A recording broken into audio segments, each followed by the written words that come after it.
Hello everyone! Today we are learning about how bacteria, such as E. coli, can grow on arabinose by activating the arabinose operon. So what is arabinose? Arabinose is a type of carbohydrate, just like glucose or sucrose. Arabinose is a pentose sugar, meaning it has 5 carbons, while glucose is a hexose, meaning it has 6 carbons. Sucrose is not a monosugar. Instead, it's made of 1 glucose and 1 fructose unit. These carbohydrates can be used by organisms such as bacteria or animals to obtain energy. However, arabinose is not as commonly present as other common sugars like sucrose and glucose.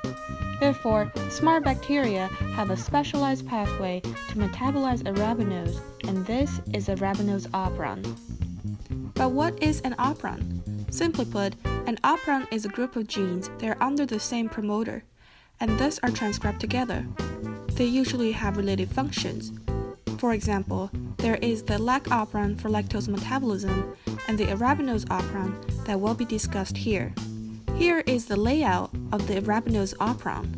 It's composed of structural genes, control sites, and the regulatory gene ARC. The structural genes are ARB, ARA, and ARD. These 3 genes are essential for arabinose breakdown.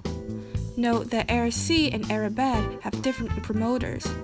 They're in fact transcribed in the opposite direction. Now let's take a look at the structure of ARC. The regulatory gene ARC encodes an arabinose-responsive regulatory protein, the ARC protein.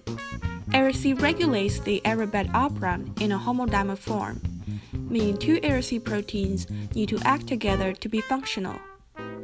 Each ARC monomer has 3 domains: a DNA binding domain, an arabinose binding domain, and a dimerization domain. Now let's see how exactly ARC regulates the arabinose operon.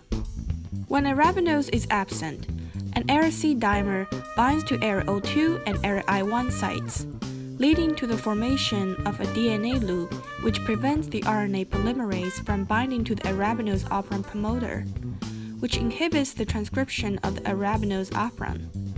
When arabinose is present, the ARC dimer binds to ARI1 and ARI2 sites. No DNA loop forms. The RNA polymerase can then successfully start to transcribe the arabinose operon. Also, the arabinose operon can be further activated via catabolite activator protein CAP-mediated recruitment of RNA polymerase, but this can only happen when glucose is absent. Bacteria always prefer glucose over other sugars because glucose is such a cheap energy source. Bacteria are lazy and don't want to work hard if they don't have to. So if ARC regulates the expression of the arabinose operon, what regulates the expression of ARC? The answer is ARC regulates its own expression. If the ARC level is high, the protein will dimerize and bind to the ARO1 site, which inhibits its own expression and prevents more ARC from being generated. But do note that ARC is expressed at low levels at all the time, so it's ready to activate the arabinose operon whenever arabinose comes in. The arabinose operon has been studied since the 1970s and has been applied in the biotechnology field to express proteins of interest in a highly regulated manner. For example, imagine that you want to express your favorite protein in a cell, but too much of it can be toxic. Then you can clone the gene encoding your favorite protein downstream of the arabinose operon promoter.